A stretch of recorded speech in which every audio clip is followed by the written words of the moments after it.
Good morning. Welcome to the Lovin Dubai show. Today we're doing the show a little bit differently than before. We're flipping it on its head, and joining us right now is the founder and managing director of Adfolks, Arun Mohan. He is here to share his invaluable insights on cloud native transformations and the future of technology. With over 15 years of experience in this field, he is not just an expert but a visionary, and we want to know, will AI actually take our jobs? His journey is not just about business success, but also about embracing humanity in technology. Very excited to have you. Thank you so much for being here on the show. Thank you so much for inviting. Thank you. Let's go. Let's start. So I fear AI. I just want to point this. I think I've mentioned this over and over and over again over, the show. Maybe there should be a cut of like the amount of times Farah has mentioned I fear AI. That would be funny. But if you can explain what generation AI and what is the future of technology? Amazing. It's a good question, actually. So let me split this question into two. AI is different, Gen AI is different. AI is a powerful learning language. Let me put it that way. I mean, from a layman perspective, right? There's a lot of learning that AI does when you interact with your mobile app or web or your the physical world, right? What Gen AI does is take this knowledge and create documents or the content or the videos and which is more personalized to you. So it's AI is there for years, just learning. But when Gen AI came, it produced things for you, right? Before it was like somebody have to produce things. So there's a lot of learning in your behavior. Example, a recommendation system in Amazon. You buy TV, you have to buy a TV stand, right? This is a learning actually inside the Amazons of the world, right? But how to produce this, how to produce a content or some action towards it, that's Gen AI does. I mean, it's not just the creating content or people misconception is that it is just to create content. It's not. It's so powerful, and we just started the wave. But talk to us about that power, like in simple terms. How will this Gen AI shape our future? Amazing. So I woke up today morning and I'm living in Dubai. I want to take a keto diet for this week. Okay. Sure. What's the next steps to go, right? Starting from home, I want to make sure that my groceries are filled with all the keto things, and I want to make some lunch, dinner, everything is taken care of, right? I go to noon.com or Amazon or any e-com for that matter. All these e-com have multiple channels, right? It delivers grocery, it delivers food, it delivers a lot of stuff. The moment you explain to them, assuming a chat bot or a chat system, right? Inside I'm trying to be as much layman I can. Yes, we appreciate that. We really do. And it's like, okay, I would like to go for a keto diet today, and it asks you, okay, which kind of keto diet and what are this thing. The moment it will go to all of the back-end process, likes of grocery, food, the lunch, what you want to eat, the restaurants you want to choose, automatically it picks up things for you and say that give you a feedback. Can you give a feedback? This is what you're looking for. If you say yes, no, the moment it automatically plays the orders for you at your office, home, grocery, everything. This is an example of how AI will impact. So I'm talking from more of an e-com world so that people can relate, right? Yeah. This is an example of using Gen AI. Because it produces things, right? It's not just learning. Learning I mentioned before, right? Learning and producing things. That's two different things. That's the difference. Interesting. So I mentioned at the beginning of the show that I do fear AI. And the only reason I fear AI because it might take over our jobs. So what is the rise of like Gen AI and of course the future of employment right now? I'm hearing this lot of content out in the market, Gen AI taking. So to be honest, no, it's not there actually, right? Today, what Gen AI can do, it can create video content, it can create logos, it can create copyright content, whatever it is. Still, you need a supervisor. Did any AI produce content without supervisor? Sure. Until that moment, things are good. Yes, it's replacing job. I mean, people who are doing repetitive tasks. Like, I outsource all my consolidating all my bills I mean, it's not happening here, right? People, there's a lot of outsourcing companies take this job and consulting all the invoices.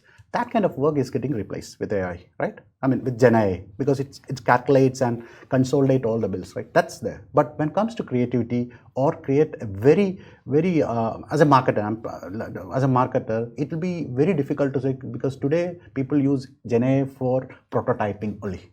It's not production ready. Market yet to come to create specialized app, right? So ChatGPT or Bard, all these are just starting. It's a framework. It's a learning tool till now. Actually, it's only prototyping. I love the way you've kind of half mentioned that it's just the beginning. And Farah's saying, will it take our jobs? Which is definitely a concern in future. But our question is, what about the security concerns? What about privacy concerns? What about the way AI is like taking my voice and it can use it, or take my photo? How can maybe businesses or people address those now so we shouldn't fear them? So I mean, this is bit technical actually. There are techniques like jailbreaking, I mean Gen AI and things like that. So there are in IT world it's called firewalling, controlling who talks to what and control what data leaves out. It's called guard railing actually.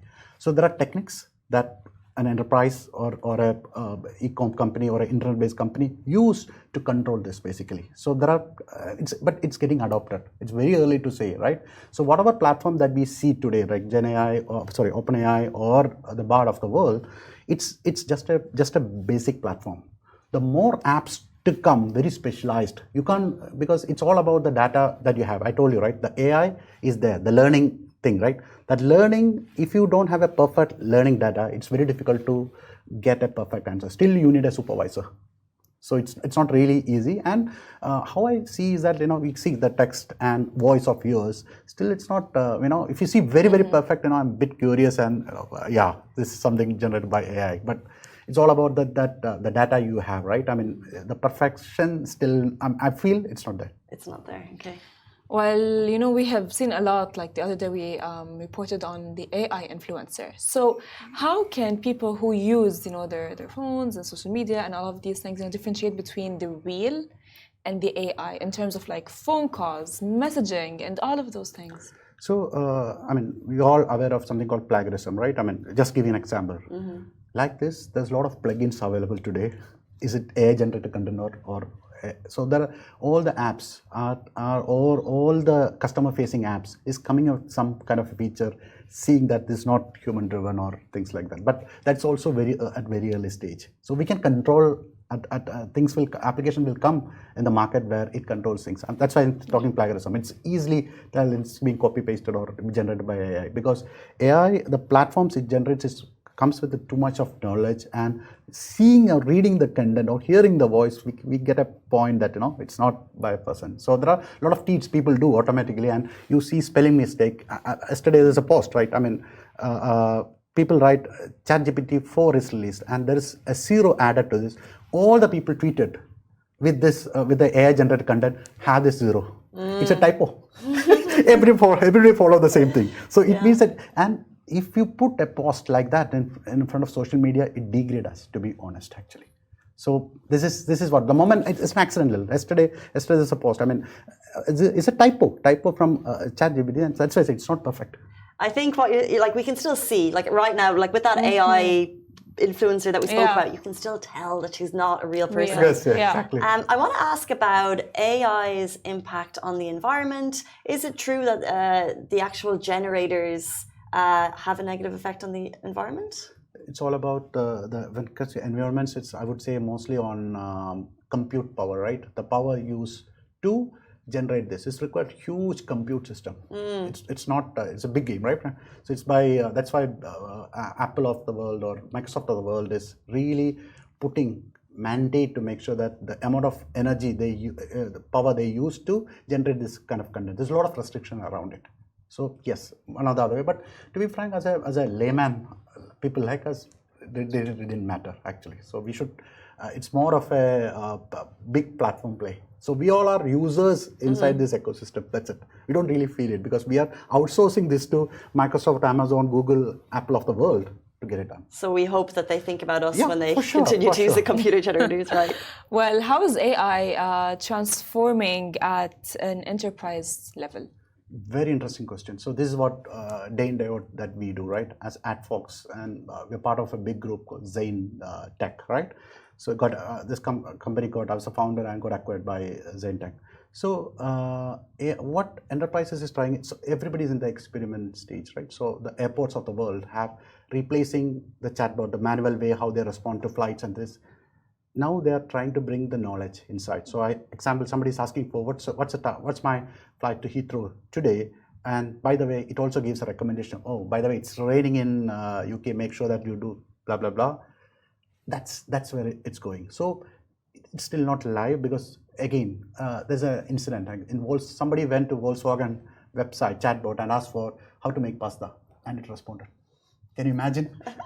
It's amazing. So I mean, so still let's say very early stage, but it's getting matured and people in an enterprise are putting money. So I'll see an example. So we have seen blockchain wave all these years, right?